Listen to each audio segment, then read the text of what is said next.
Madame, Monsieur, bonsoir. Dans l'actualité ce mercredi, diplomatie, les visages du changement. 3 ambassadeurs extraordinaires et plénipotentiaires et un haut commissaire nommé par le président de la République. Parcours des promus et réactions dans le 20h30. Police, de nouvelles étoiles pour services rendus à la nation. 2 agents de maintien de l'ordre élevés au grade par le président de la République. Moisson des faits d'armes dans la lutte contre le banditisme. Cérémonie d'hommage racontée par Philippe Roger Sama dans ce journal. Santé, 175 milliards de francs CFA pour soigner le Cameroun. Ordonnance de l'État en 2018 au titre du budget. Question du 20h30. Comment ça va? Réponse d'André Mamafouda, ministre de la Santé publique, invité du journal de 20h30. Monsieur le ministre, bonsoir. Entretien à suivre en direct dans une dizaine de minutes. Commençons par les nouveaux visages de la diplomatie camerounaise. 3 ambassadeurs extraordinaires et plénipotentiaires, respectivement au Tchad, au Gabon et en Turquie, et un haut commissaire auprès du Royaume-Uni, de Grande-Bretagne et d'Irlande du Nord. Tous ont été nommés hier par le président de la République. Galerie de portraits, William Badier. Le temps des retrouvailles et de la fête au domicile de Madame Edith Félicité Noël Ngaï Tozam, épouse Ondoa Ateba. Elle est le tout nouveau visage de la diplomatie camerounaise en République du Gabon. C'est un sentiment de joie très très profonde qui m'anime aujourd'hui. Je voudrais d'abord rendre grâce à Dieu qui a porté son regard d'amour et de miséricorde sur ma modeste personne. Et ensuite, je voudrais exprimer ma profonde gratitude au chef de l'État, son Excellence Paul Biya, qui, après mon départ à la retraite, a voulu consacrer ma carrière de diplomate en m'élevant ce jour au prestigieux poste d'ambassadeur. Ambiance similaire au domicile de Mohamed Sani Tanimou, l'ancien directeur des élections, administrateur civil principal hors échelle, âgé de 62 ans. Il vient lui aussi de bénéficier de la confiance du chef de l'État au poste d'ambassadeur du Cameroun en République du Tchad. Ça a été d'abord une surprise pour moi, je ne m'y attendais pas, surtout en cette période. Mais je peux dire que ce n'est pas la première fois que le chef de l'État m'a fait confiance. Avant, quand j'étais déjà conseiller technique à la présidence de la République pendant presque 7 ans. Et maintenant, il m'envoie représenter le Cameroun et les représenter aussi auprès de la République du Tchad. C'est une marque de confiance et je ferai tout mon effort pour mériter cette confiance et servir le Cameroun.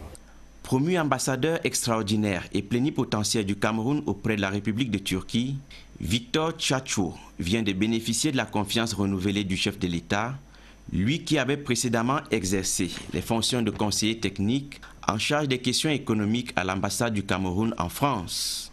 Quant à Fotabon Albert Ndjoté, il est le tout nouvel haut commissaire de la République du Cameroun auprès du Royaume-Uni de Grande-Bretagne et d'Irlande du Nord. Crise sociopolitique dans les régions du nord-ouest et du sud-ouest, les cloches de l'Église catholique appellent au calme et à la paix. La conférence épiscopale nationale a donné de la voix ce mercredi au travers d'une déclaration. Et je vous propose d'écouter l'abbé Benoît-Marie Ndongouandégué, secrétaire national à l'enseignement catholique, dans cet extrait sélectionné par Agnès Solange Abessolo. Nous appelons les groupes et individus armés à respecter la vie humaine, que ce soit leur propre vie ou celle d'autres personnes. Nous appelons la population à exercer le droit à l'autodétermination en ne permettant pas aux groupes et aux individus qui agissent dans l'ombre de manipuler et de détruire nos communautés. Nous les appelons à se détourner de tout groupe armé et de tout individu qui encourage la destruction de la vie, du bien-être et du bien commun des communautés. Nous, leaders religieux, nous engageons à dénoncer et à lutter ensemble contre toutes les formes de violence, d'injustice et de désacralisation de la vie humaine et des droits de l'homme, jusqu'à ce que la paix et la justice reviennent dans toute l'étendue du territoire camerounais. C'était l'appel du clergé catholique pour la paix dans les régions du nord-ouest et du sud-ouest. Poursuivons notre feuilleton de la semaine consacré à ceux qui travaillent dans l'ombre des candidats à l'élection présidentielle du 7 octobre prochain. Aujourd'hui, accessibles par vous et moi, ils seront peut-être, en cas de victoire, les hommes du président dès la proclamation des résultats. Découverte des hommes de Maurice Kamto, leader du mouvement pour la renaissance du Cameroun, dans cet épisode du feuilleton de la semaine signé Eugène Bey. Ils forment une équipe solide autour du candidat Maurice Kamto et font partie du sein des saints du président du mouvement pour la renaissance du Cameroun. Sans relâche, ils consultent, conseillent pour assurer à leur candidat la victoire au soir du 7 octobre prochain. Tous ou presque rêvent de lendemain meilleur, même s'ils ne le disent qu'à demi-mot. Si Maurice Kamto devient président de la République, quitte à ce que lui, il décide ce qu'il pouvait m'assigner pour faire. La communication du candidat est tenue de main de maître par un professionnel bien connu. En termes de projection, le MRC doit gouverner.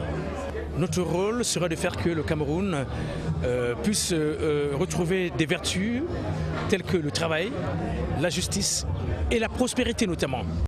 Dans le sein des saints du président du mouvement pour la renaissance du Cameroun se trouve une dame entièrement dévouée à la tâche du président Kamto.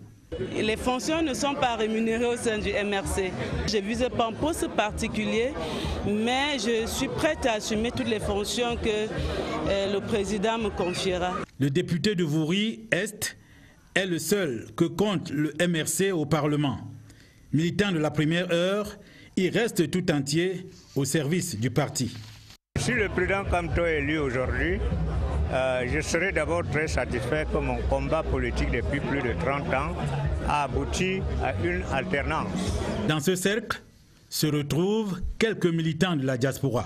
J'espère bien entendu participer à ce large mouvement de renaissance. Le président étant le seul à manager ces groupes, c'est lui qui saura quelle place chacun d'entre nous pourra occuper. La consultation entre les membres de cette équipe restreinte est permanente. Tous... C'était donc ce papier de Eugène Bey, suite du feuilleton de la semaine demain dans le 20h30. Voyons à présent ce que fait le gouvernement pour alléger la prise en charge des Camerounais victimes de certaines pandémies. Nous sommes en santé, une affaire de moyens financiers et humains, mais également d'infrastructures. Le regard de Lucie Colette Avolo. Nous sommes en 2018. Le VIH-Sida, la tuberculose et le paludisme sont à coût zéro. Sur la question, la contrepartie de l'État est importante. Malgré les apports extérieurs, l'État dépensera tout de même pour l'exercice 2018 4 milliards pour le paludisme, près de 5 milliards pour le VIH-Sida et 400 millions de francs CFA pour la tuberculose. On me dit que faire le papier, tu vas prendre le remède gratuit. C'est ça que je fais le papier. Et grâce à Dieu, on me donne le remède. Et maintenant, je suis curé un peu. Je remercie le gouvernement du Cameroun. Quand on dépistait un Camerounais séropositif, c'était le deuil dans la famille. Parce qu'il fallait débourser de l'argent pour acheter les ARV. Depuis maintenant, il y a la gratuité. La famille fait les économies et là le patient peut gérer lui-même sans même que les autres membres de la famille soient au courant qu'il est séropositif. Ça a soulagé. Le palu a baissé parce que à travers les moustiquaires imprégnés, les dépenses familiales ont baissé. À ces chiffres, il faut ajouter le soutien aux maladies chroniques, aux maladies tropicales négligées et à la transfusion sanguine et autres vaccinations. Soit une somme de 15 milliards de francs CFA. Il faut noter que notre santé fait face à des défis aussi nombreux qu'urgents. La réhabilitation du plateau technique, l'infrastructure, la gestion du personnel de santé, autant d'impératifs qui obligent le ministère de la Santé à greffer son budget qui est pour cet exercice de 175 milliards de francs CFA. Consacrer donc près de 15 milliards à la seule prise en charge de nombreuses maladies, c'est se préoccuper de la santé des Camerounais. Pour le VIH-Sida, on est passé de 800 000 francs CFA par mois dans les années 2000 à la simple gratuité. Ou encore, pour l'hépatite C, de 8 millions par an en 2010 à 360 000 francs CFA. De tels efforts illustrent à suffisance la place qu'occupe la santé dans le dispositif gouvernemental. Et à raison, parce que sans la santé, aucun développement n'est possible. L'environnement de la santé est justement au petit soin dans notre dossier. Malade ou bien portant, rendons-nous tout de suite à l'hôpital pour un diagnostic du travail des pouvoirs publics pour des soins de santé de qualité. Direction la région du Sud, visite de l'hôpital de référence de San Milima. Opérationnel depuis 4 ans et comptant 70 personnels, dont 13 médecins. Martine Wendengue. L'hôpital de référence de San Milima se dresse majestueusement au cœur de la ville. Ici, seule, la santé, le bien-être du patient, sa sécurité préoccupent l'ensemble du personnel, 70 environ, au rang desquels 13 médecins, donc 5 généralistes et 3 spécialistes. Leur tâche est facilitée par un plateau technique de pointe. C'est un hôpital de référence de 2e niveau qui reçoit des patients des hôpitaux périphériques de la région et voire même de la sous-région. Cet hôpital dispose de 115 lits, d'une vingtaine de médecins et d'une 50aine d'infirmiers. L'offre de services est conséquente. Toutes les commodités dignes d'un hôpital de ce calibre sont là. Une ambulance médicalisée, un héliport pour les évacuations d'urgence et c'est pas tout. Une pharmacie achalandée ouverte 24 heures sur 24, une imagerie médicale et un laboratoire entièrement équipé. L'architecture de cet hôpital est moderne et intègre 4 blocs opératoires qui réalisent une vingtaine d'interventions par mois. Les urgences médicales fonctionnent à plein temps avec une capacité de 7 lits. 5 cas d'urgence vitale peuvent être reçus par semaine. La prise en charge est immédiate, sans chercher à savoir s'ils ont les frais nécessaires pour la prise en charge, parce que nous devons d'abord lever l'urgence avant de penser à autre chose. L'hôpital de référence de San Milima vient compléter l'offre de soins de santé de qualité pour les populations. Arrêtons-nous un moment pour faire le point et j'accueille à présent l'invité du 20h30, le ministre de la Santé publique, André Mamafouda. Bonsoir. Bonsoir encore. Et bienvenue. Merci. Alors, à la suite de ce que vous venez de regarder et surtout de la connaissance que vous avez de notre système de santé, dites-nous, ce système de santé, il se porte bien, il se porte mieux qu'avant? Je dirais qu'il se porte mieux avant. Je dirais également qu'il y a beaucoup de choses qui restent à faire parce que chaque jour, un enfant naît et chaque jour dont la population s'accroît et les besoins en santé se multiplient. De même qu'avec la mondialisation, les mouvements de population font à ce que certaines maladies qui n'existaient pas dans un coin du monde se retrouvent sur l'ensemble de la planète. Aussi, au niveau du ministère de la Santé, nous nous employons à faire de notre mieux par rapport aux directives reçues du chef de l'État. Nous avons une stratégie sectorielle qui a défini notre programme sur 4 grands piliers. Le premier pilier qui est la promotion de la santé, à savoir faire à ce que les uns et les autres prennent de bons comportements dans leur vie quotidienne. De même qu'également, c'est-à-dire que les règles d'hygiène élémentaire par exemple, mais également les aider à tenir leur santé. C'est ainsi que par exemple notre cible privilégiée, à savoir les enfants de moins de 5 ans, non seulement nous supplémentons leur alimentation en donnant de la vitamine A, mais également nous luttons contre la malnutrition qui est dans certaines régions de notre pays, notamment à l'Est, en mettant à disposition des aliments enrichis aux uns notamment. Nous traitons les cas de diarrhée précoce en ajoutant du SRO. Nous avons donc également toute une approche qui permet à ce que ces enfants puissent avoir des maladies évitables par la vaccination.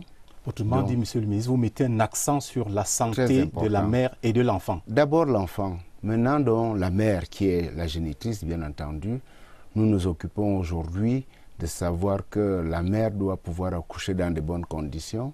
C'est pour cela qu'au-delà des structures de santé classiques, nous ajoutons des pavillons mère-enfant.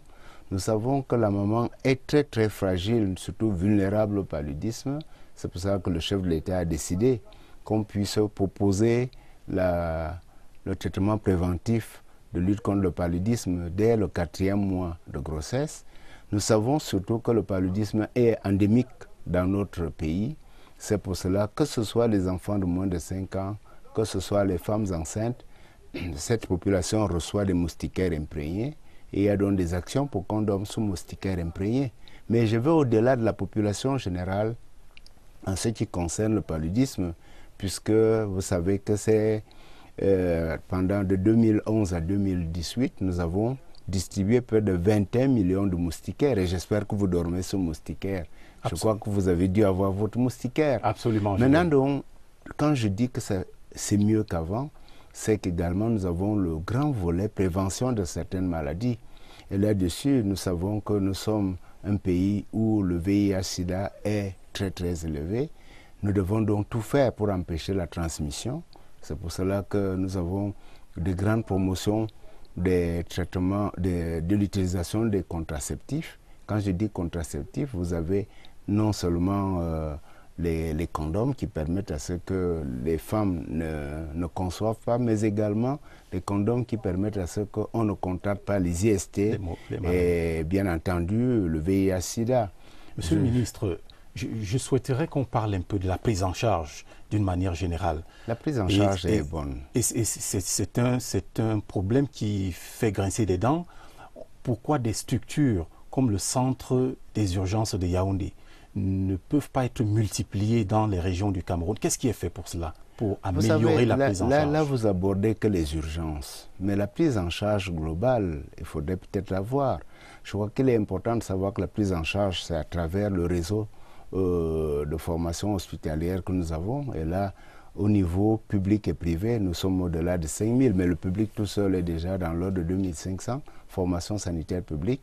Mais surtout également, il faut savoir qu'il y a une pyramide sanitaire, à savoir que nous avons les soins de santé primaires qui sont donnés au niveau d'un centre de santé et d'un centre médical d'arrondissement. Et à ces endroits, vous trouvez près de 60% des maladies qui sont concernées par nos populations. Après, vous avez donc les soins secondaires qui sont dans les hôpitaux du district et les hôpitaux régionaux. Enfin, les soins tertiaires. Vous avez abordé le problème du centre des urgences de Yaoundé. Je crois que c'est une grande décision prise par le chef de l'État, parce que le chef de l'État s'est rendu compte que les accidents de la route devenaient la première cause de mortalité. Et surtout, dans l'axe, comme on dit, le triangle de la mort, Yaoundé, Douala, Bafoussam, nous avons donc eu la possibilité de construire un premier grand centre des urgences. Ce grand centre des urgences qui est la première référence quand on a un problème venant soit de n'importe quel endroit, mais étant sur Yaoundé ou bien venant d'un axe où il y a eu un accident, ou alors étant dans une situation d'urgence vitale.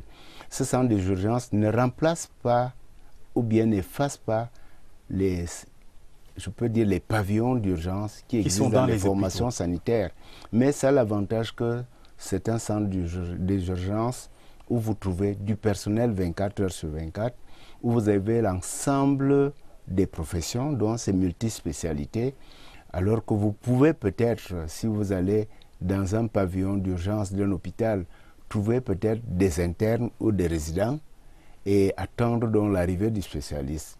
Nous réfléchissons aujourd'hui, et nous avons eu également l'accord du chef de l'État, que très rapidement, dans une grande ville comme Douala, nous puissions également construire un autre centre d'urgence qui prend en charge les urgences vitales. Mais je voudrais vous dire que c'est un grand investissement, non seulement au départ, mais également au fonctionnement. Parce qu'il faut effectivement prendre sans condition tout ce qui arrive, mais malheureusement, le taux de recouvrement se situe dans l'ordre de 50%.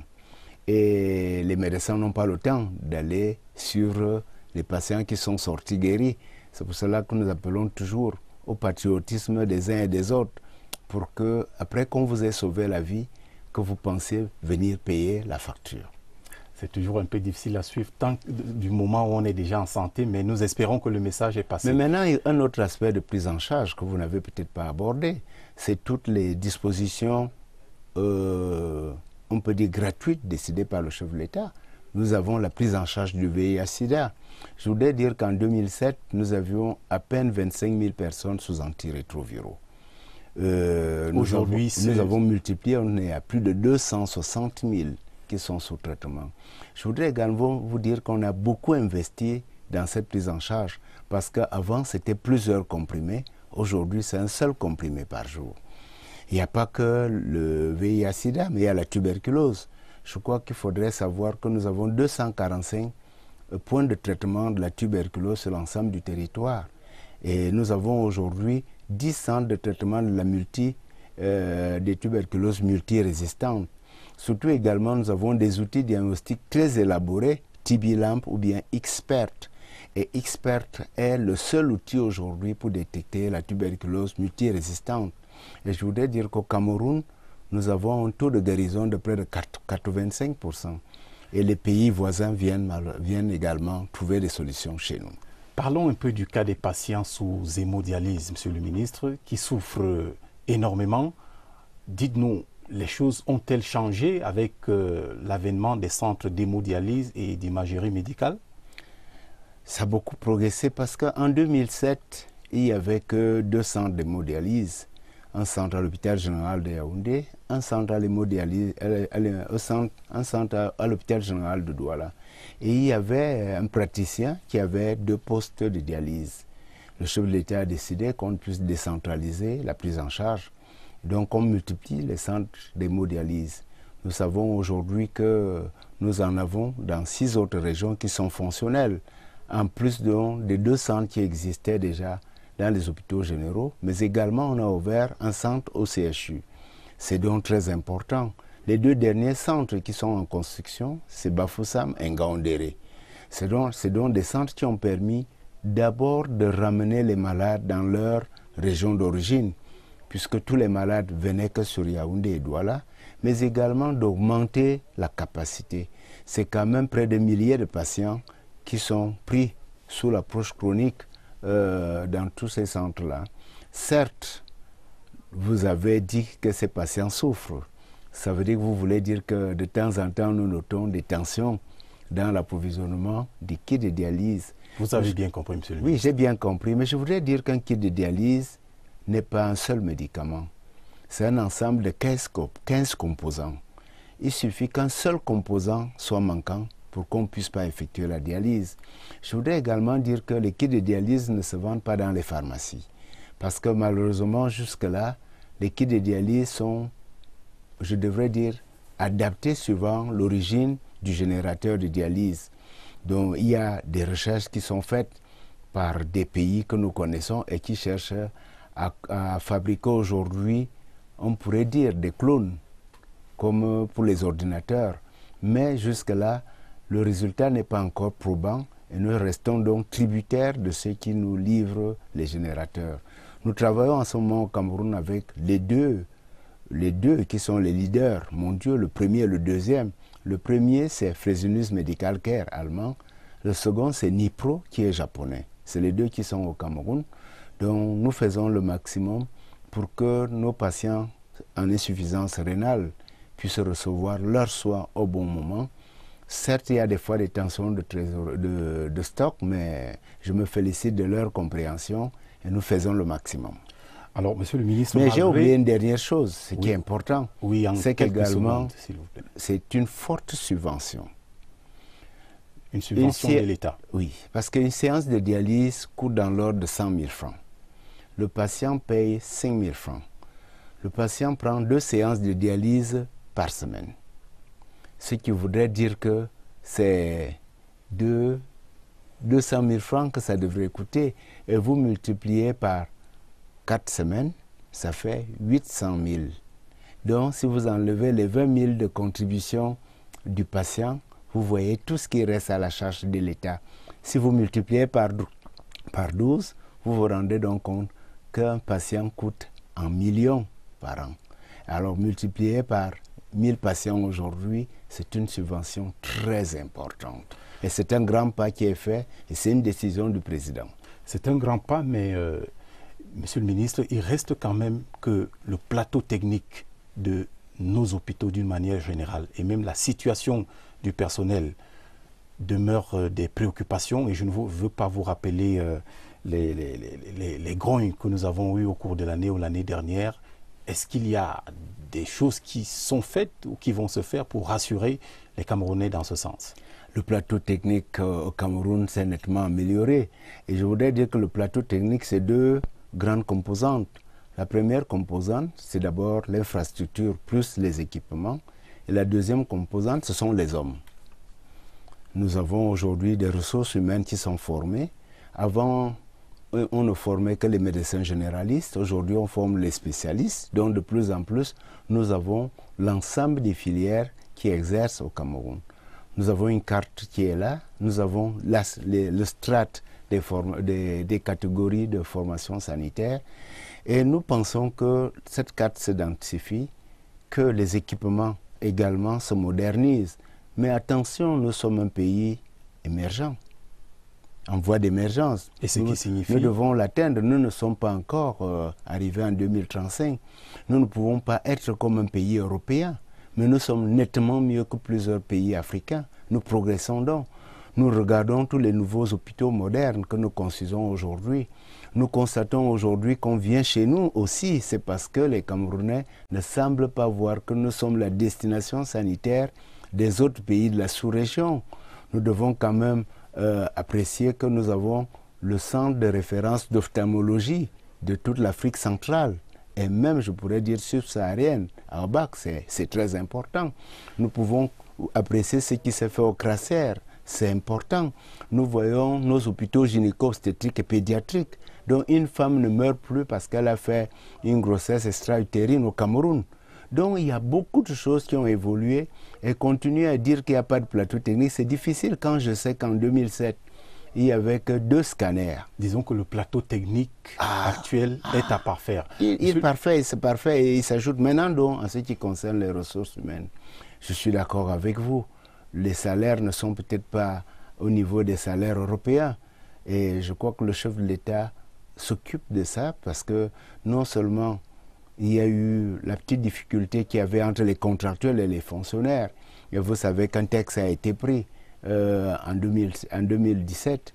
Nous savons aussi que dans les hôpitaux, il y avait des grognes en ce qui concerne la répartition des quotes-parts. Nous avons également pris, le chef de l'État a accepté de faire prendre un décret là-dessus qui a permis d'harmoniser les quotes-parts. Donc nous améliorons les conditions de travail dans les formations sanitaires.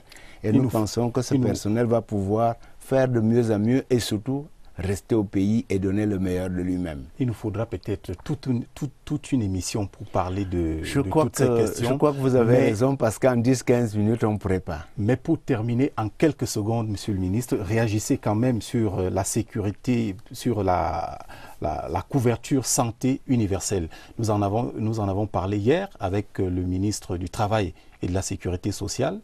Et aujourd'hui, on aimerait savoir, à votre niveau, qu'est-ce qui est déjà fait? La différence avec votre entretien d'hier, c'est que vous avez parlé de l'assurance volontaire proposée par la CNPS pour que certains puissent avoir une couverture maladie sur certaines maladies. La couverture santé universelle englobe non seulement l'assurance maladie, mais également l'assurance maladie, mais également un ensemble de services et de soins qui existent. Donc, et pour avoir une couverture santé universelle, il faut être sûr que vous avez une offre équilibrée sur l'ensemble du territoire. Comparativement à l'assurance où on a peut-être un certain nombre de prestations, ou si on n'a pas payé sa prime cette année, on n'est plus assuré.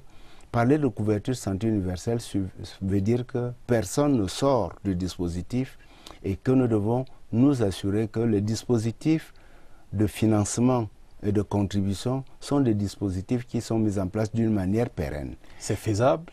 Nous pensons que c'est possible puisque c'est déjà fait dans un certain nombre de pays. Nous avons opté pour une approche de solidarité à savoir que ceux qui devraient financer sont bien entendu les bénéficiaires, mais également l'État. Mais les bénéficiaires devraient payer quelque chose qu'on a déterminé. Nous avons pensé qu'il était bon qu'on ait un paquet de soins qui permet de couvrir l'ensemble de la population. Et cet ensemble de la population par rapport surtout aux soins de santé primaire, nous savons qu'aujourd'hui, qu'on soit en Ngelmandouga, qu'on soit à Kousseri, qu'on soit à Yaoundé, nous pouvons être capables de donner les mêmes soins. Parce que la couverture santé universelle, c'est donner les mêmes soins avec la même qualité et avec la même productivité. Ce qui est différent de l'assurance, où vous allez peut-être accréditer 2 ou 3 formations sanitaires, où vous allez définir des plafonds et en même temps où malheureusement peut-être les gens vont se déplacer. Couverture santé universelle suppose qu'on ne se déplace pas. Là, le chef de l'État a décidé qu'on ait une approche progressive. Nous avons donc proposé différentes étapes, sachant que la mère et l'enfant devraient être les premiers bénéficiaires. Nous savons que le problème de la consultation prénatale est une difficulté. Plusieurs femmes ne vont pas à l'hôpital parce qu'elles ne peuvent pas payer la consultation. Je ne parle pas de l'accouchement. C'est pour cela que nous avons testé un dispositif qui est le chèque santé, où la femme payant 10% du prix à l'ensemble de ses soins pendant la grossesse a l'accouchement gratuit, que ce soit par voie basse ou bien par césarienne, et que son bébé est suivi pendant les premiers 40 jours de sa vie. Mais nous pensons donc que c'était une approche qui est probante, et nous disons que les prochaines années, je crois en 2019, le chef de l'État se sera déjà prononcé. Les projets de textes sont déjà en discussion sur la table du gouvernement, de même qu'un projet de loi. Pourquoi un projet de loi? Il faut légiférer. Légiférer dans le sens qu'il faudra que tout le monde soit dans le système. Légiférer pour que ceux qui ont des moyens puissent contribuer, définir la manière dont on va pouvoir suivre les indigents. Parce que le problème d'indigence est très très préoccupant et il ne faudrait pas, tel que le veut le président, qu'un Camerounais meure parce qu'il n'a pas de l'argent pour aller se soigner. Surtout pas, Monsieur le ministre. Merci. Et donc c'est sur cette note que nous mettons terme à cet entretien. André Mamafouda, ministre de la Santé publique, merci d'être venu répondre en direct et surtout au nom de l'équipe du 20h30. Bonne santé à vous, Monsieur le ministre. Merci beaucoup et je voudrais que vous consacrez vraiment 1 heure de temps à la santé pour qu'on puisse balayer l'ensemble des facettes de la santé. Et je suis à la disposition de la CRTV. Le directeur des rédactions est là et elle vous a entendu. Je crois qu'on donnera suite à ce souhait. Merci. Je vous propose à présent d'aller à la découverte d'une famille singulière à l'est du pays. Elle montre à peu près le quotidien de ces réfugiés qui ont trouvé au Cameroun une terre promise, arrachée de leur Centrafrique natale par la guerre. Loin des camps de réfugiés, ces familles installées depuis 5 ans à Garouamboulaye, cette famille donc est parvenue à réenchanter son quotidien. Gisèle Ongeni. L'heure du repas a sonné chez les Yawalou, ici à Tchouemou, un quartier de Garouamboulaye. 5 enfants et une femme qui depuis 2014 ont réussi à s'échapper de l'horreur de la guerre en République centrafricaine. On a fui par la grande route pour arriver ici à Garouamboulaye. Au niveau de la frontière, il y a des Camerounais qui se sont massés au niveau de la frontière pour accueillir les réfugiés qui viennent. Et ils nous ont accueillis de là-bas, direction la sous-préfecture. Ils nous ont donné de quoi à boire, les nattes, la nourriture. Parfois, on prépare même les bouillies pour amener là-bas. Accommodés aux habitudes culturelles d'ici, ils ne se sentent plus dépaysés. Depuis 2014 qu'on est ici, notre relation avec les Camerounais, c'est très bien. Ils laissent nos femmes aller cultiver, ils laissent nos femmes aller puiser de l'eau au puits, même laver les habits au marigot, il n'y avait pas de problème.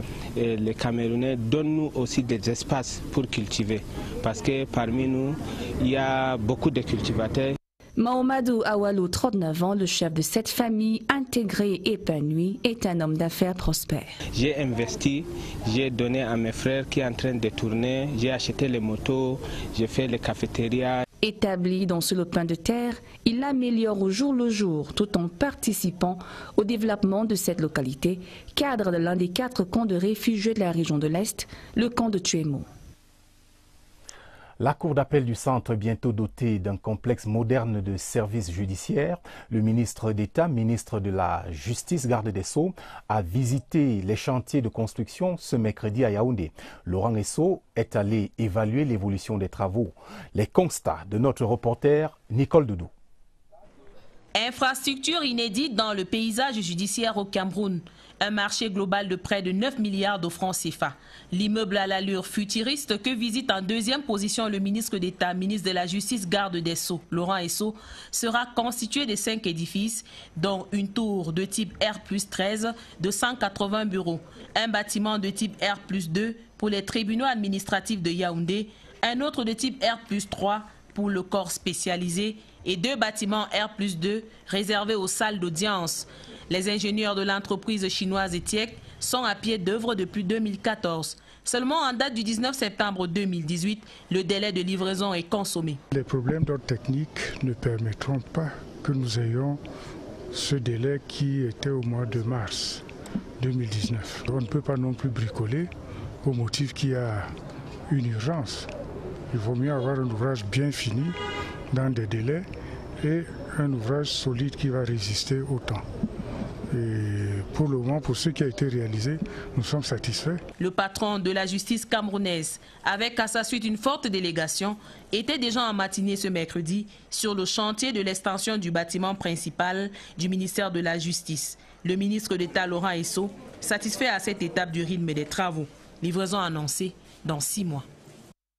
Je vous le disais en titre, le délégué général à la Sûreté nationale, Martin Barganguele, a présidé ce jour à Yaoundé la cérémonie solennelle de remise des épaulettes et décorations à 2 fonctionnaires de police promus au grade par le président de la République. Ils se sont distingués dans la lutte contre le grand banditisme. Les précisions de Philippe Roger Sama. Du beau monde et un cérémonial presque à la perfection pour célébrer 2 trajectoires professionnelles ayant en partage un glorieux destin. L'inspecteur de police Salomon Désiré Mbelek et la gardienne de la paix Axel Nganso sont élevés ici à titre exceptionnel au nom du président de la République au grade d'officier et d'inspecteur de police. À leur actif, des actes héroïques dans la lutte contre le grand banditisme.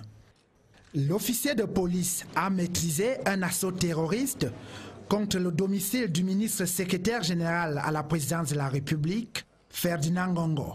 Quant à l'inspecteur de police, elle a mis hors d'état de nuire un gang de malfrats en opération à bord d'un taxi.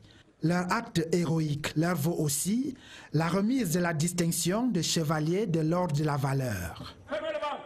C'est le bon Dieu qui a permis à ce que j'ai la vie sauve jusqu'à cette heure-ci. Je remercie ensuite le président de la République pour sa reconnaissance envers ma modeste personne.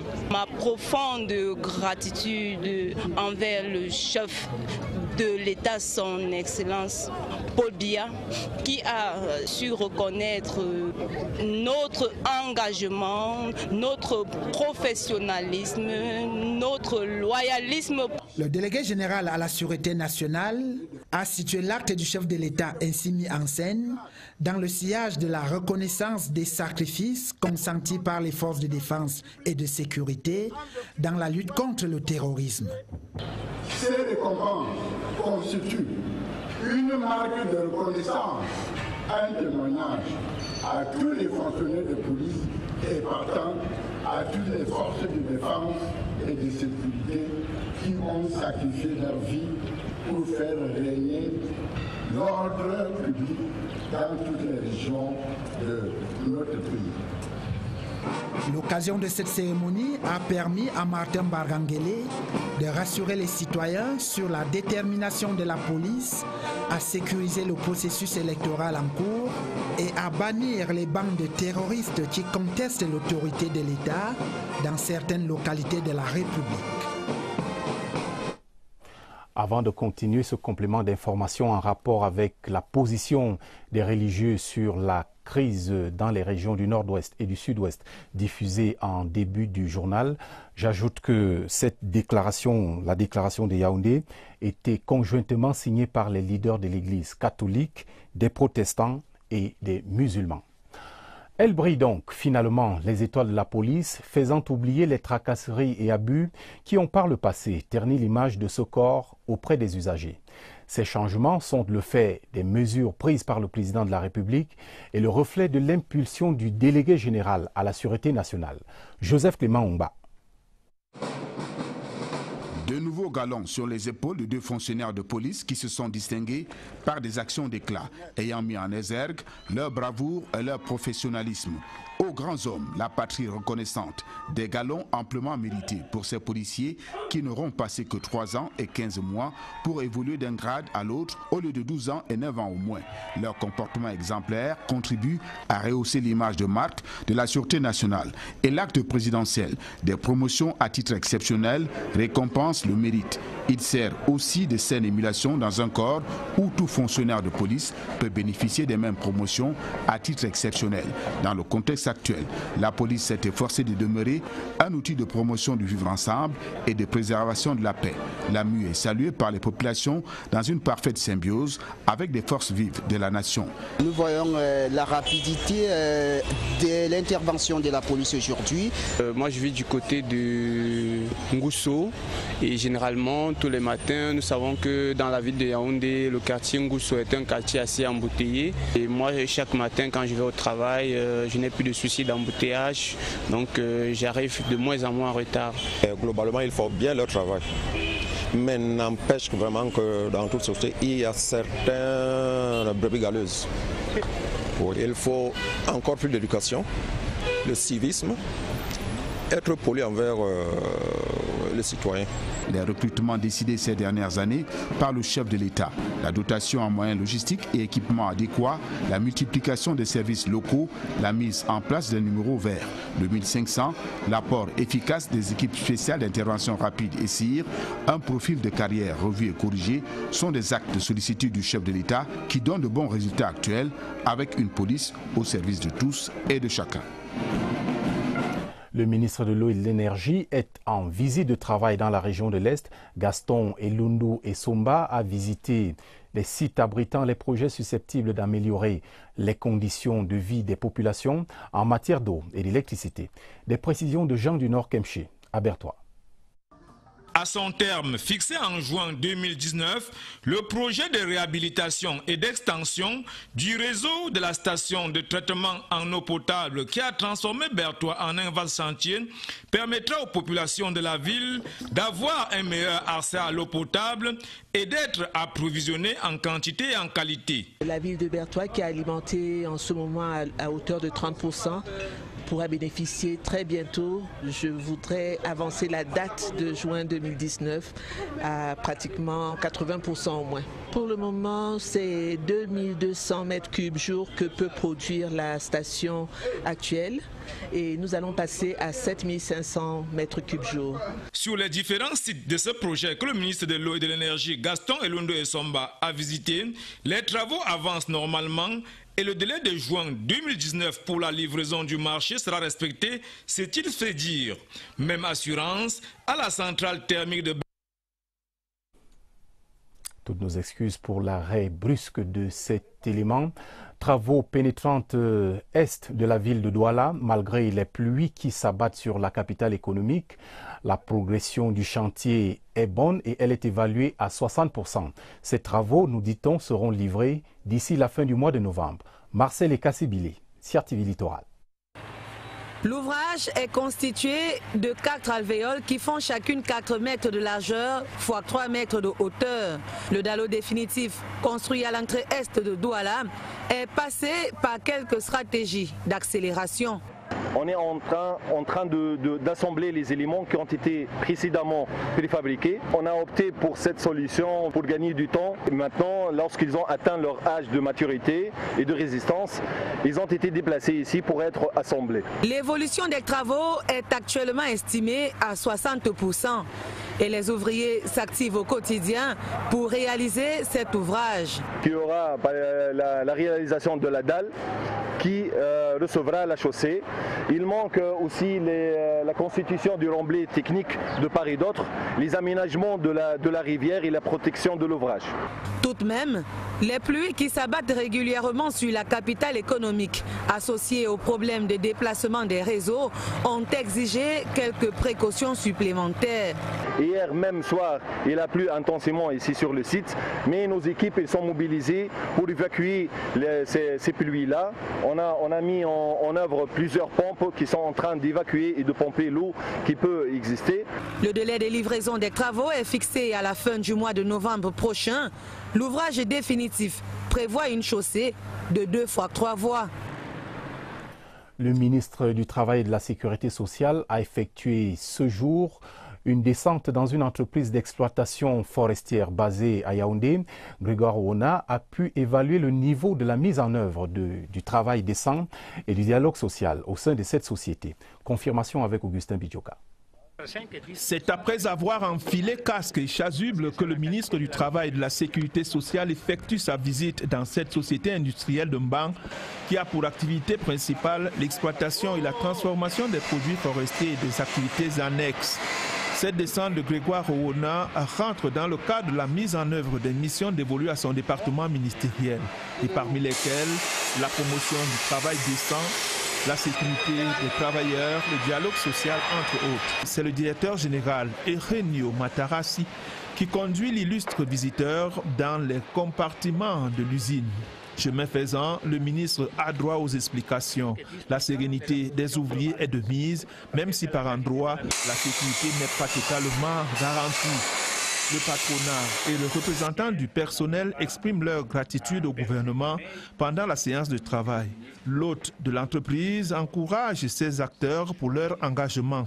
Nous avançons au Cameroun sur la notion de travail décent et que les progrès sont faits. Nous sommes là dans un cas où le climat social dans l'entreprise est bon. Nous sommes là dans le cas où le travail décent est appliqué et apprécié par l'employeur et les employés. Nous espérons que nous allons poursuivre ce chemin vers le travail décent et vers la prospérité. C'est sur une note de satisfaction que se referme cette visite officielle. Défense patriotique des intérêts locaux, Kribi donne l'exemple. 13 représentants élus des villages proches des grands projets basés dans cette localité viennent d'être installés. Leur mission, assurer le suivi des mesures sociales qui accompagnent la réalisation des projets du port en eau profonde de Kribi et de l'autoroute Kribi-Lolabé. Daoud Mouliom à Kribi. Une instance de lobbying pour assurer et consolider l'espoir d'insertion socio-professionnelle des filles et fils de l'océan.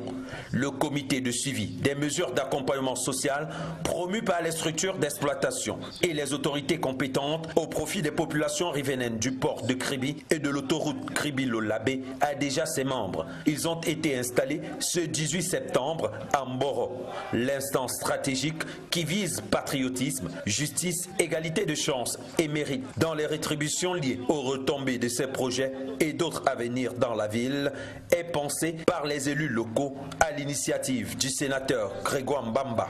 Les populations se reconnaissent en leurs leaders et ces leaders vont maintenant rencontrer toutes les grosses boîtes qui sont installées autour du port. Les populations, unanimement, ont dit merci au chef de l'État.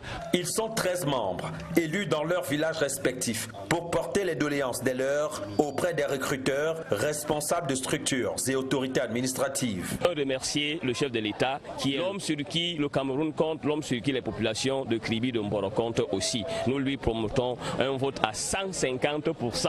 Les maires de Kribi 1er et 2e, les chefs traditionnels ainsi que leur population ont plafonné leur gratitude à travers une motion de soutien adressée à celui à qui ils doivent ces opportunités, le président Paul Biya. Le plan triennal spécial jeune institué par le président de la République justement en 2016 a fait des heureux et les bénéficiaires sont allés dire leur satisfaction au ministre de la Jeunesse et l'Éducation civique Mounouna Futsu. Les jeunes ont remis à cette occasion une contribution d'1 million de francs CFA pour soutenir la campagne de Paul Biya. Visage de la success story du plan triennal spécial jeune, Daniel Menanga. De petites lumières scintillent au ministère de la Jeunesse ce mardi. Tony, Joanne, James et les autres écrivent en lettres d'or l'histoire de la réussite du plan triennal spécial jeune. Le Premier ministre, chef du gouvernement, m'a remis un tracteur complet avec tous ses accessoires le 11 janvier 2017 d'une valeur de 30 millions de francs CFA. En plus de ça, le comité de crédit du plan triennal spécial jeune m'a accordé 17 millions de francs CFA en espèces de crédit. Donc si on couple les deux, ça fait 47 millions de francs CFA que j'ai reçus du plan triennal spécial jeune. Mon entreprise est faite dans la menuiserie, l'ébénisterie, l'habillement. Ils ont chacun savouré une part du gâteau, 102 milliards au total offerts par le chef de l'État. Les bienfaits, il les partage avec de nombreux autres jeunes. Hier, je travaillais seul. Aujourd'hui, j'emploie 6 ouvriers et 3 qui sont venus en apprentissage dans mon entreprise. Aujourd'hui, je suis capitaine d'industrie agricole, au même titre que Vincent Bolloré en France aujourd'hui. Témoignage éloquent de la success story au ministre de la Jeunesse et de l'Éducation civique. Et aujourd'hui, les fils prodiges partagent les fruits de leur récolte avec leur père. Ils collectent 1 million de francs CFA pour la campagne électorale du candidat Paul Biya. Coopération entre IFTIC Sup et l'École nationale d'administration publique de Québec, un partenariat scellé récemment à Yaoundé. Les modules dispensés dans cette nouvelle offre de formation, dans ce reportage d'Étienne Azegue. Une nouvelle offre de formation à l'Institut supérieur au métier de télécommunication, de l'innovation technologique, de commerce et de gestion dès novembre 2018. C'est le fruit du partenariat scellé entre l'IFTIC Sup et l'École nationale d'administration publique de Québec à Yaoundé. C'est une véritable chance et je remercie M.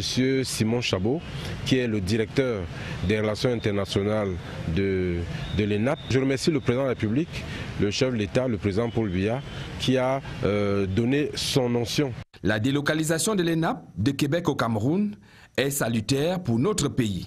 Les Camerounais et Africains d'une manière générale pourront recevoir une formation de très haut niveau à Yaoundé, comme s'ils étaient au Québec, à évidemment un coût 3 fois moins élevé d'une manière générale. 2 modules spécifiques au contexte camerounais seront dispensés au cycle master en administration publique. La conseillère aux affaires internationales de l'ENAP de Québec parle d'une formation ouverte à tous. La présentation de l'ouvrage de Paul Biya pour le libéralisme communautaire a été présentée aux populations de l'ouest du pays et je vous propose dans l'élément qui va suivre quelques prises de parole avec notre reporter Jean Armstrong Djou de CRTV Ouest à Bafoussam. Les universitaires tels les professeurs Roger Tiafak Nanfosso et Bursul Miranda Medou de l'université de Tchang ont relevé la pertinence, la constance et l'éloquence de l'auteur. La conjugaison du triptyque qu'il nous donne ne peut normalement que déclencher le développement.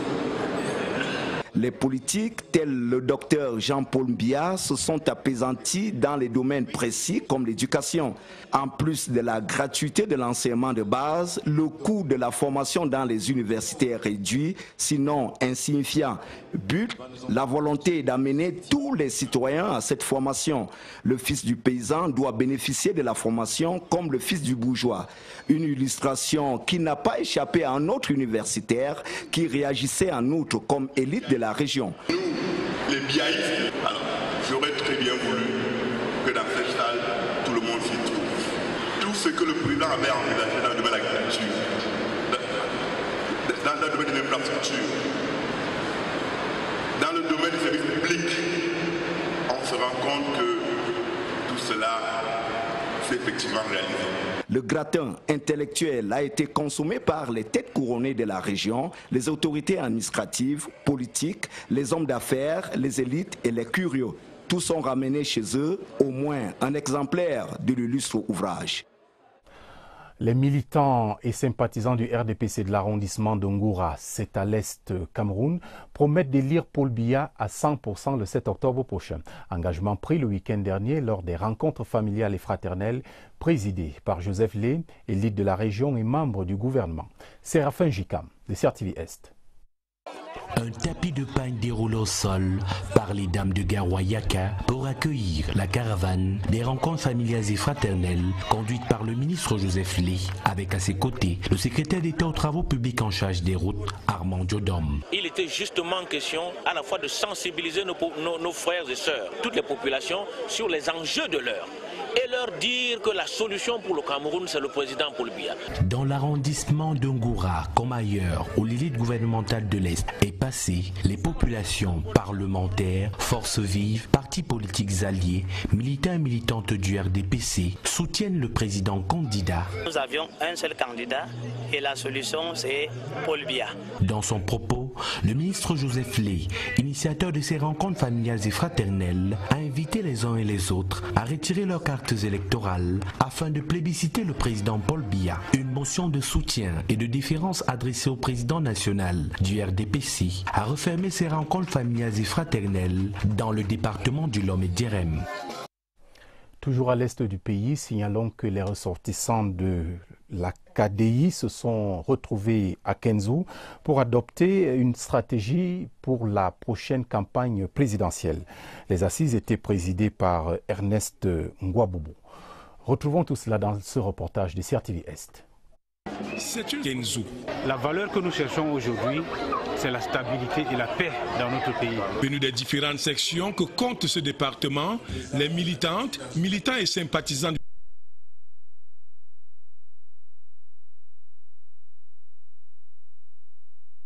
la stratégie à adopter pour la prochaine campagne électorale. La stratégie, ce sera le porte-à-porte. Ces indécis-là, nous irons vers eux. Le président national a demandé d'aller vers eux, les rencontrer, dialoguer, les convaincre et les amener à comprendre le bien fondé de leur vote ce jour-là. Une mobilisation de fonds pour la campagne électorale et pour la construction de la permanence du parti a eu lieu avant la marche de soutien dans les artères de la ville de Kenzou. Et nous parlons toujours du RDPC. La conférence conjointe élargie des sections de l'Anvila Est s'est tenue sous la houlette de l'honorable Céline Mendoa, présidente de la section RDPC Est. Au cours de cette cérémonie, du matériel agricole a été remis aux militants et des fournitures scolaires aux élèves. Eric Assako pour les détails. Un jeune inscrit dans l'Anvila Est égale à un vote pour le plébiscite de Paul Biya, candidat du RDPC à l'élection présidentielle 2018. C'est le même credo déclamé par les 10 fils et filles de Mengon à l'occasion de la tenue de la conférence conjointe élargie des sections RDPC de l'Anvila Est. Je voulais que toutes les forces vives, tous les responsables du parti viennent pour que les uns et les autres, au moment de descendre sur le terrain, soient édifiés pour assurer ce 100% que nous voulons. Au terme de la restitution des travaux effectués en atelier, une motion de soutien est réitérée au président Paul Biya. Cerise sur le gâteau, du matériel agricole, des fournitures scolaires et des trophées sont remis aux meilleurs agriculteurs, élèves et équipes de football, finalistes du tournoi Paul Biya, pour promouvoir l'excellence et fédérer les forces vives qui vont réélire leur champion de toute catégorie au soir du 7 octobre prochain.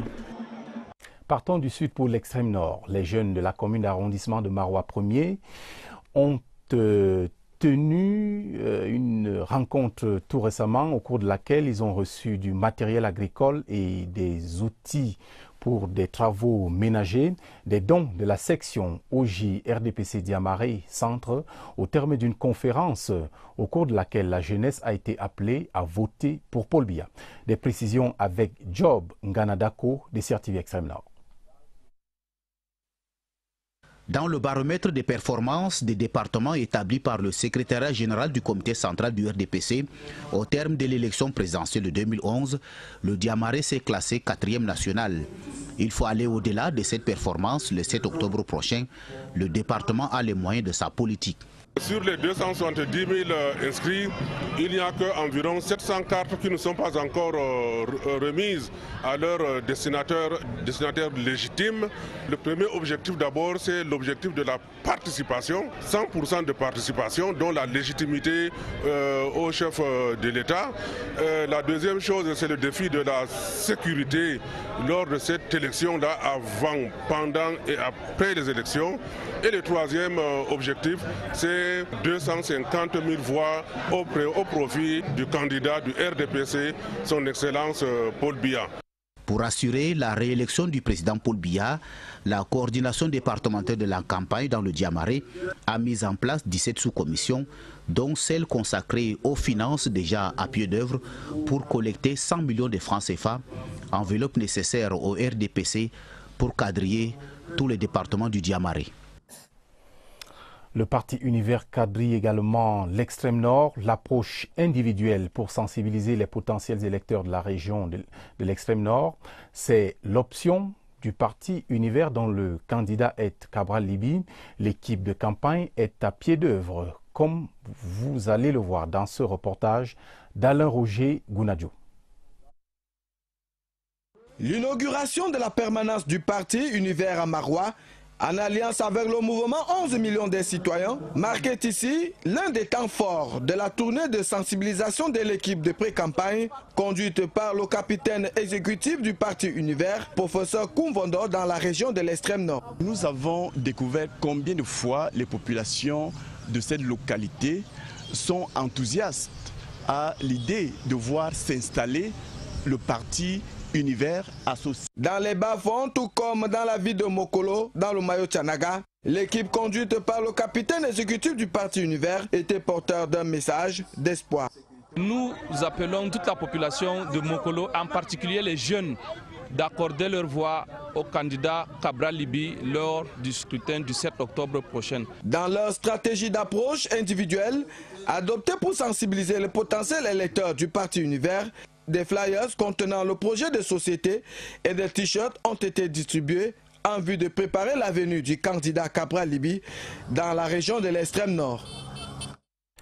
Préparatif de la CAN Total Cameroun 2019, nous sommes en sport. Le stade Paul Biya d'Olembe sera livré fin décembre 2018. Voilà les assurances du chef du projet de construction au ministre des Sports et de l'Éducation physique, Bidong Pat, qui a effectué ce mercredi une visite d'évaluation de la progression du chantier. Évariste Yenga. Les travaux sont terminés. Ceux de construction du gros œuvre du stade d'Olembe.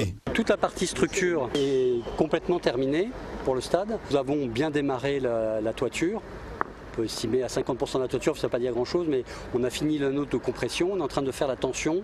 Le ministre des Sports Bidong Pat s'en est rendu compte au fur et à mesure des échanges sur le site avec l'ingénieur français en charge de la réalisation des travaux. La structure de base de la toiture est déjà en place. Ce 19 septembre débutent les finitions. La climatisation et les toilettes des vestiaires et de la tribune présidentielle ont déjà pris corps à 95%. Les boulons d'accroche des 60 000 sièges sont déjà fixés, mais il faudra attendre leur mise en place. L'accroche des sièges se fera un petit peu au dernier moment, on la fera, on va dire, pendant le mois de novembre. Pour pas abîmer les sièges, on ne va pas mettre les sièges avant de mettre la toiture, ce serait un petit peu absurde. Ici, le gazon en pépinière. Il est aussi en attente des finitions de l'aire de jeu prévue mi-novembre 2018. On va tout préparer avant, on aura tous les matériaux, les couches drainantes, le substrat, tout sera préparé avant. Et donc on montera un stade en kit, entre guillemets, de façon à aller très vite. Donc entre 1 mois et demi et 2 mois, on montera le stade pour qu'il soit prêt le 31 décembre. Le chef-d'œuvre en cours d'achèvement s'impose au milieu des structures annexes dont les travaux sont aussi avancés, avant la descente de la prochaine visite d'inspection de la CAF prévue le 3 novembre prochain. Le stade fera sa mue et présentera un nouveau visage. Ainsi va le Cameroun ce soir. Merci d'avoir regardé le 20h30. Bonne suite des programmes sur la CRTV.